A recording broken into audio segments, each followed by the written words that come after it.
Tensions are escalating in the wake of the shooting death of Renee Good. Minnesota is suing you-know-whose administration over ICE operations in the state, and protesters continue to capture disturbing video of their encounters with ICE agents. Now, it's every American's right to peacefully protest. It says so in the Constitution. And you can record folks, too. But the question I'm going to ask you, I have two questions for the panel. First one is, what's the line that people shouldn't cross, especially in this climate? That's the first question. You mean the protesters? Yes, Yeah. people. The people. Yes, the people. Right. What is that? Well, I have to be clear, because the ICE agents are people, too. Yes, but they're not protesting. Right, that's right. So what is the line that protesters shouldn't cross? Look, I think you can observe. I think you certainly can record in public places. You have to be peaceful and nonviolent. I don't think that it's appropriate to assault an officer, throw things at officers. You do have your freedom of speech, so you can say, I disagree with what you're doing. And if you think about it, we've been peacefully protesting in an organized way for a very long time, and I point to the civil rights movement as an example of it. The Edmund Pettus Bridge and Bloody Sunday, where you had an organized group of people protesting for civil rights and walking across that bridge, and police officers assaulting those people. They knew that they were probably going to be arrested. They didn't think they were going to be assaulted, but they were. And it was their right to do what they did. Martin Luther King was there, faith leaders were there, and I think that's sort of the model of what peaceful protesting is. What happens if one of these ICE agents harms a protester? They're just rough with them, whatever. They've already done. Yeah. Okay, are the others who are protesting allowed to then help him? No.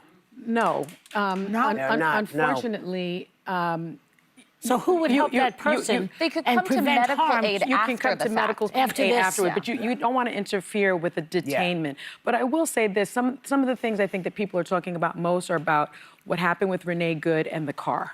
Right? You have an officer walking up to the car and saying, get out of the car. What I'd like people to realize is that under the Fourth Amendment to the Constitution, it provides that we are safe and secure against unreasonable search and seizures in our persons, our places, our effects. So the car. Now, your car is very similar to your home. Yes. I don't think anybody has any qualms with the fact that an officer, an ICE agent, cannot go to your front door, bang on the door, you open up the door and they say, get out. You would never get out. You would close the door, or you just wouldn't get out. And if they were without a warrant, you would ask for a warrant. Right. You would ask, am I being detained? Am I being arrested? You can remain silent. But in a car, there are some exceptions, and the exception is if there's a traffic violation, yes, the officer can say, get out of the car, if it's a lawful stop. The officer has to have what's called an articulable, reasonable suspicion that you are about to commit a crime or you committed a crime. Absent those things, your car is just like your house. Yeah. Imagine if you're in an RV. Can that officer smash the window, pull on your RV and say, get out? No, the officer cannot. And so in Renee Good's situation, I really believe that these situations are very fluid, and the officer may have an articulable, reasonable suspicion to have asked her out of the car and to have pulled that. Yeah, but she was getting away. Well, but what they cannot ever justify, in my mind, is shooting her unarmed as she drove away. Let me tell you something. That's unlawful. So the question I really wanted to start by asking is, what are their rights? What does ICE have the right to do? ICE has the right to, they cannot unlawfully yank you out of your car. They can stop you if it's a traffic stop. They can at a protest. At a protest, at a protest, they can approach you. Yeah. If you're obstructing space, they can ask you to move. Get back. Yeah. They can ask you to get back. If there is a crime scene, they can ask you to move back. They cannot ask you to stop filming. They cannot touch you. They cannot push you. And they cannot detain you for simply exercising your First Amendment. They cannot shoot you. Yes, they can. This is the thing. So the rights of ICE agents, according to the Constitution, law, Department of Homeland Security. Are okay? these new rights? I'm just going to tell you what I got. They're guidelines. Agents can stop, detain, and arrest people they suspect of being in the U.S. illegally. They just made that up. They're saying that's an articulable, reasonable suspicion. Well, then. no, that's not what that says. These are guidelines? This is what I'm told. Agents can detain. Well, we know anybody. If you walk up on somebody and they're arresting your boyfriend, you cannot get in the middle of it. But you're not can't. talking about protesters. You're I'm talking about people. Agents can stop, detain, and arrest people they suspect of being in the U.S. illegally. That's immigration enforcement, though. That's not protest. This is ICE. I'm talking specifically right now about what ICE can do. And I think we have to be clear here because I believe that ICE has a legitimate law enforcement role, but they also have a duty to de-escalate and to themselves act lawfully. And what I'm going to compare this to is, like, we talked here on the show about some of these Democratic lawmakers who gave a factual, accurate statement to members of the U.S. military saying, you do not have to follow an unlawful order. That is a statement of fact. I took some issue with it, though, because some soldiers are going to interpret that. They're going to be in the fog of war, getting a command from a superior officer, and they have to make a judgment there, and the onus will be on them. They will be who's court-martialed. They will be who deals with the consequences. So I want to be really careful with protesters to say, you absolutely have a constitutional right to show up, to use your voice, to protest peacefully, and also to, if you're unlawfully searched, you're able to claim your Fourth Amendment rights.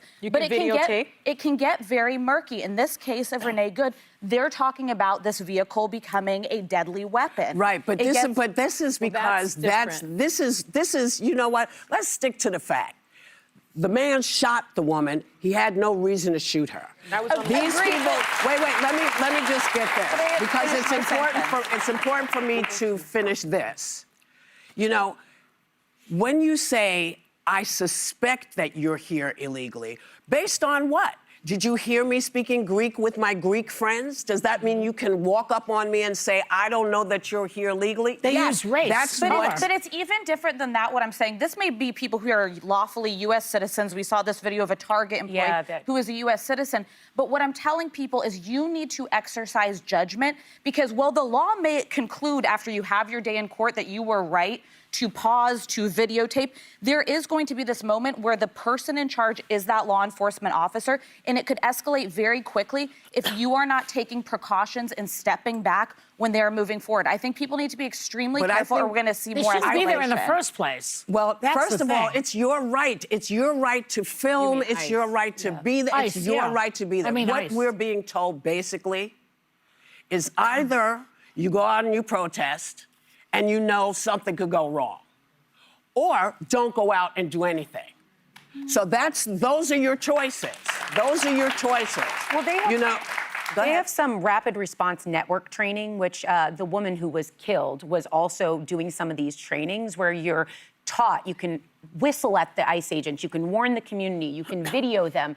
They said, legal experts, and I think, Sunny, we talked all morning about this, so I think you'll see this. They say it gets murky when you're blocking roads or physically stopping people. It doesn't make anything they did right, but it could go into... So what it is they're saying they're trying to train these protesters that you don't want to be in danger. You can protest, but try to stay away from those head-on conflicts. The guy shot her anyway. I know. And Kristi Noem calls her a domestic terrorist. I mean, try to just remember what you say, okay? You see it, and you know what the truth is. She does not fit the definition of a domestic terrorist, in my view. As they are building this case against her now, Miss Good.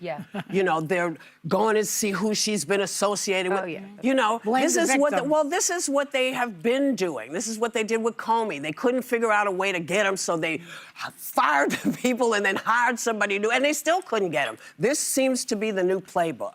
So, if you're going out to protest, know what you're doing. Don't get in the way.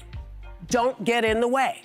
If you need to visually, it is your right to visualize, to video. And say what you want. Get yourself, go to the ACLU, get yourself a copy of the Constitution so you know what your rights are. It's going to be a little harder because we're not sure what ICE's rights are because they seem to they seem to not be as clear. They keep violating the Constitution in this the country. Constitution, as far as I'm concerned, is still alive and well, and they should be complying with it. They should be, but they're not. We'll be right back.